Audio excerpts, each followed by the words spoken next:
ਇੱਕ ਰਾਤ ਵਿਸ਼ਰਾਮ ਕੀਤਾ ਜਿਸ ਕੁਮਾਰੀ ਦੇ ਨਾਲ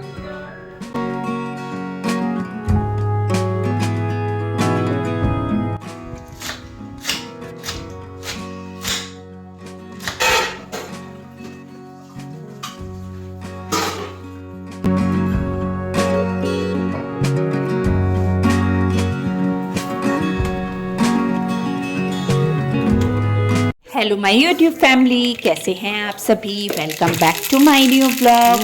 और ये जो मेरा ब्लॉग है ये मंडे मॉर्निंग का है। सुबह का समय है। सुबह जल्दी उठ के अपने सारे काम मैंने निपटा लिए थे। झाड़ू पोछा वगैरह सब हो चुका था, डस्टिंग का काम भी निपट चुका था और मेरे पाठ करने का काम भी हो चुका था, यानी मैंने पाठ भी कर लिया था। तो बस अब बना रही हूँ नाश्ता, और नाश्ते में बना रही हूँ उपमा। और काफ़ी दिनों के बाद ना उपमा बना रही हूँ मैं। तो प्याज, आलू, मिर्ची ये सब तो मैंने कट कर ली थी, राई डाली थी पहले मैंने। तो यहाँ पर ना कड़ी लीव्स मैंने तोड़े नहीं थे, तो बहुत मुश्किल से टूटते हैं। भैया जो है ना, माली भैया, वो क्या नीचे नीचे की ना सारी वो कर देते हैं, कट कर देते हैं। तो बहुत मुश्किल हो रही थी मुझे खिड़की से तोड़ने में। मैं हॉल की खिड़की से ही तोड़ती हूँ ज़्यादातर। फिर बाद में मैंने ना कोशिश करके कैसे तैसे उसे तोड़ ही लिया, तो वो भी मैंने इसमें ऐड कर दी थी। फिर टमाटर में मैंने वही मसाले जो मैं डालती हूँ, नमक, मिर्च, हल्दी, गरम मसाला, वो सब डाल दिया था। और हाँ जी, मैं उपमे में ना हमेशा हल्दी ज़रूर डालती हूँ, मुझे बगैर हल्दी का उपमा अच्छा नहीं लगता। और उसके बाद मैंने सूजी भून के रखी थी। मतलब सूजी भूनने में ना मेरी शरण ने हेल्प की थी। जब तक मैं मसाले कट कर रही थी ना, तब तक शरण ने सूजी भून दी थी। तो बस सूजी भून के उसमें डाल दी है मसाले में। और मैं 2.5 गुना पानी डालती हूँ जितनी सूजी रहती है उसका। और बस यहाँ पर नाश्ता बनकर तैयार हो गया है। फल्ली भी मैंने तल ली थी। बहुत दिनों के बाद उपमा बना था। पहले सोच रही थी कि मूली वाले पराठे बना लेती हूँ, फिर सोचा कि चलो आज यही बना लेती हूँ उपमा। अब मूली कहाँ घिसूंगी या करूँगी तैयारी, तो सोचा चलो आज उपमा का नाश्ता कर लेते हैं। तो नाश्ता तो जो था ना वो बनकर तैयार हो गया था। और यहाँ पर ना मैंने बाल धोए थे, इस वजह से मेरे बाल खुले हैं।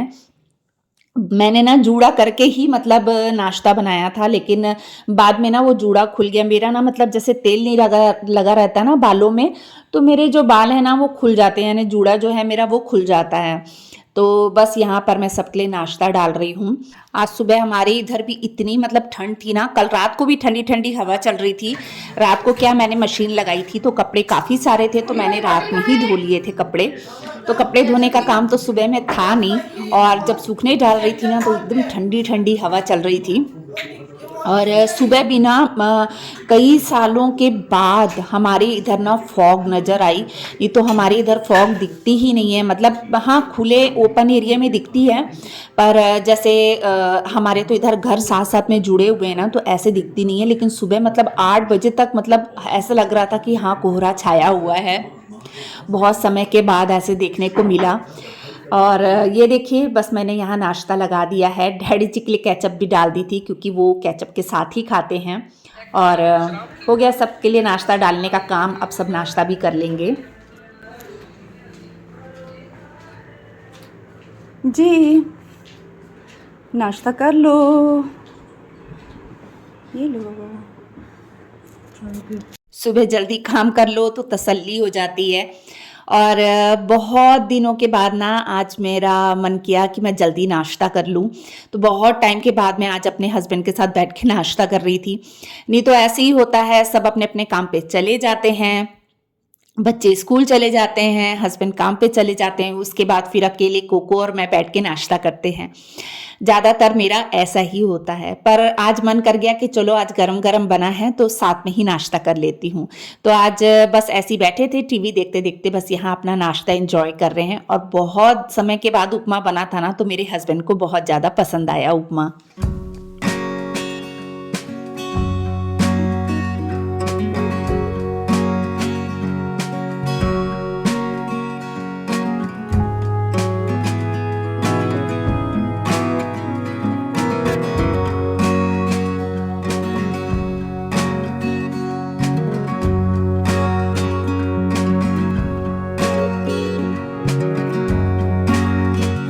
नाश्ता करने से पहले मैं साग धो के रखाई थी।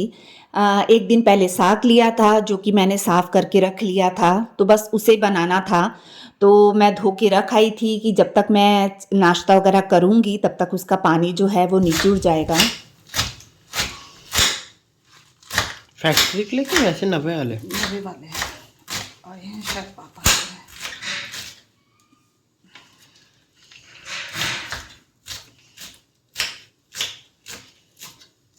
तो बस यहाँ पे मेरा साग काटने का काम भी हो गया और 11 साढ़े 11 का कुछ टाइम हो रहा था, तो मैंने सोचा कि टाइम से जब खाना चढ़ा दूंगी तो टाइम से बन भी जाएगा।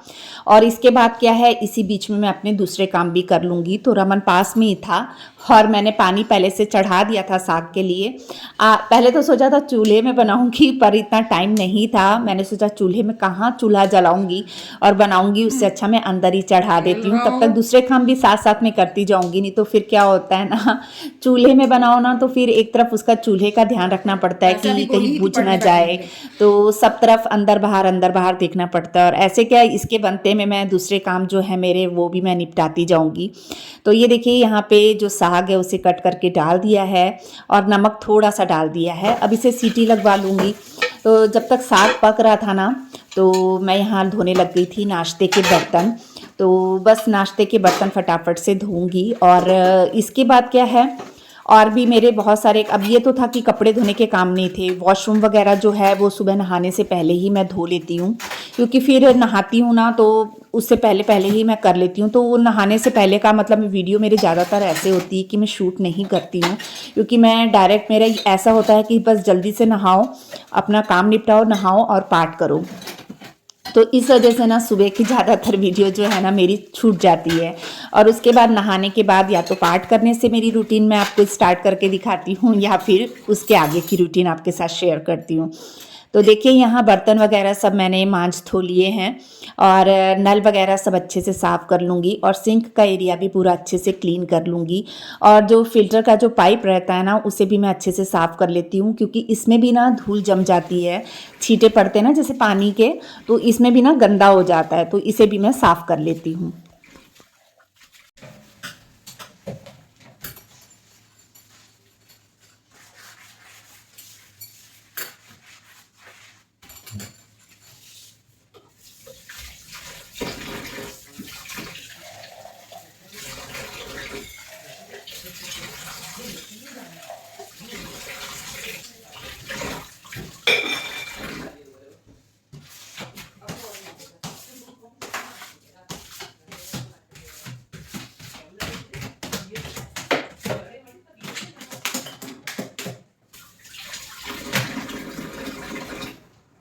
बर्तन धोने का काम तो जो था वो मेरा हो चुका है। अब करना है गैस को साफ़। और देख रहे होंगे आप, दूध भी आ चुका था इस बीच में, तो दूध भी मैंने एक तरफ ना गर्म होने के लिए चढ़ा दिया है।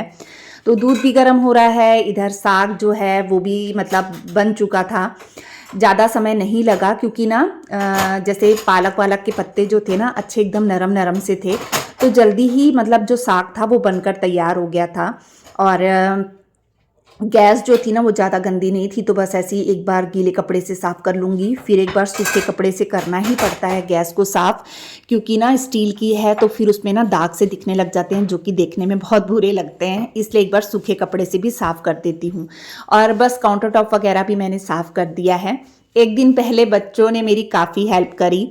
उन्होंने जो मटर मेरे हस्बैंड लेकर आए थे ना, तो बच्चों ने ना पूरे मटर छिल दिए थे। 2 किलो मटर मैंने मंगाए थे, तो जब तक मैं कपड़े वगैरह बाहर धो रही थी ना रात को, तब तक बच्चों ने मटर पूरे छिल दिए थे। तो वो भी मतलब मुझे अब डब्बे में डाल के रखने थे फ्रीज़र में।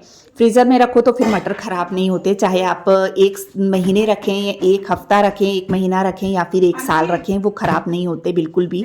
तो बस यहाँ पे डब्बे में मैंने उसे डाल लिया है। ये बन गया है साग, दूध गर्म हो रहा है और गैस वगैरह साफ़ हो चुकी है। और मैं आपको मटर दिखाती हूँ। ये भी जो मटर है ना 2 किलो मटर हैं और इसे मैंने इसमें डाल दिया है, बच्चों ने छिल दिया था तो। और जो किचन है वो भी अच्छे से पूरा मेरा साफ़ हो चुका है। तो ये जो काम था ये मेरा पूरा हो चुका था। और इसके बाद फिर मैं लगा रही हूँ यहाँ पर साग को तड़का। तो साग के तड़के के लिए ना मैंने प्याज, अदरक, लहसुन और जो टमाटर है उसे अलग घिस के रख लिया था, अदरक लहसुन को कूट लिया था और प्याज जो है बारीक बारीक कट कर लिए थे और 2 गैस पे चढ़ा दिए थे मैंने तवे, ताकि तवे भी गर्म हो जाएं, क्योंकि साग जब बनता है तो फिर साथ में मकई की रोटी ही सब पसंद करते हैं। और मेन क्या है ना, जब मैं बर्तन वगैरह धोकर ना थोड़ी देर अपने कोको के पास बैठ गई थी किचन साफ़ करने के बाद धूप में, तो कोको खेल रहा था, मैं थोड़ी देर उसके पास बैठी रही, फिर अंदर आई। अंदर आके मैंने थोड़ा सा मतलब जो मेरा दूसरे तीसरे काम रहते थे वो सब निपटाए, और इस तरीके से ना फिर ये खाना खाने आने का टाइम हो गया था मेरे हस्बैंड का और डैडी जी का। तो इसीलिए फिर फटाफट से तड़के की तैयारी करने लग गई थी। और मकई का आटा यहाँ पर मैंने गूंद कर तैयार कर लिया है। अब फटाफट से गरम गरम रोटियाँ बनाऊँगी और फिर खाना भी लगा दूँगी।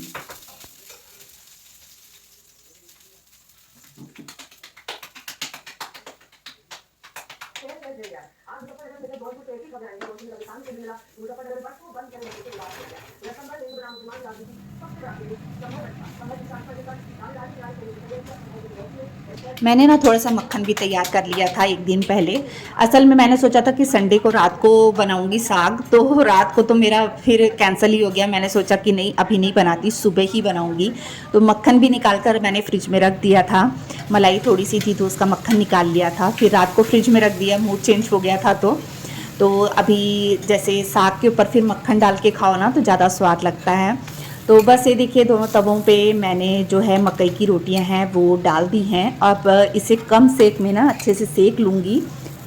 और दूध भी ना मैं कभी भी एकदम तेज़ सेक में बॉईल नहीं करती हूँ, कम सेक पे चढ़ा देती हूँ, फिर वो धीरे धीरे अपने आप बॉईल होता है ना, तो उससे काफ़ी अच्छी मोटी मलाई आ जाती है। नहीं तो फिर एकदम से सेक दो ना तो फिर उसमें ना मलाई उतनी अच्छी नहीं आती है। इसलिए मैं उसे कम सेक में ही मतलब चढ़ाती हूँ दूध को। और एक तरफ जो है तड़का वो तैयार हो गया था, और साग जो है वो मैंने घोट के रख लिया था। मैं कणक के आटे मतलब मैं गेहूं के आटे से उसे मतलब घोट के रखती हूँ। तो कणक मतलब गेहूं, तो उसी के आटे से ना मतलब इसे मैंने घोट लिया था। और ये थोड़ा सा गाढ़ा लग रहा था मुझे, तो मैंने इसे ना थोड़ा पकाना है और थोड़ा सा पानी डाल दिया इसमें। अब थोड़ी देर उसको पका लूँगी, जब अच्छे से पक जाएगा ना फिर इसमें डालूँगी मैं खूब सारा बटर, क्योंकि हम लोग मतलब ऐसे बटर तो इसमें भी डालूंगी, और साथ में ना जब सर्व करूंगी ना रोटी के साथ तब भी ऊपर से बटर डाल के दूंगी। तो बस इस बीच में डैडी जी भी आ गए थे, मेरे हस्बैंड भी घर आ गए थे, और मैंने ना इसके साथ में मूलियाँ कट कर ली थी। पतली सी करके कड़क कर दूंगी। बस इसके बाद आ गई थी मैं बाहर। कपड़े जो धुले थे ना एक दिन पहले रात को मैंने धोए थे, तो वो सारे कपड़े ना मतलब मैंने सोचा कि चलो मैं तह कर लेती हूँ, क्योंकि मेरा कोको पास में ही खेल रहा था। तो मैंने सोचा चलो इसके पास ही खड़ी खड़ी मैं कर लेती हूँ। और ये दोपहर के ना 2-2:30 का कुछ टाइम हो रहा था, खाना सबने खा लिया था। और यहाँ पर ना कई कपड़े ना मतलब सोचिए, मैं रात को एक दिन पहले रात में मैंने कपड़े धोए थे और यहाँ 2-2:30 का भी टाइम हो चुका था, तो भी कई कपड़े सूखे नहीं थे। तो जो कपड़े तो सूख गए थे उन्हें तो मैं तय कर लूँगी। प्रेस करने वाले कपड़ों को मैंने अलग रख दिया था, और जो सूखे कपड़े थे उन्हें मैं फोल्ड कर रही हूँ, और जो गीले कपड़े थे उन्हें मैंने पलट के दोबारा से सूखने के लिए डाल दिया था। तो इसी तरीके से, और इसके आगे की जो रूटीन है मैं आपके साथ नेक्स्ट व्लॉग में शेयर करूंगी, क्योंकि व्लॉग बहुत ज़्यादा लंबा हो जाता है ना, तो ना आपको देखने में मज़ा आएगा और ना मुझे शेयर करने में। तो चलिए आज यहीं पे व्लॉग का एंड करती हूँ। बाय।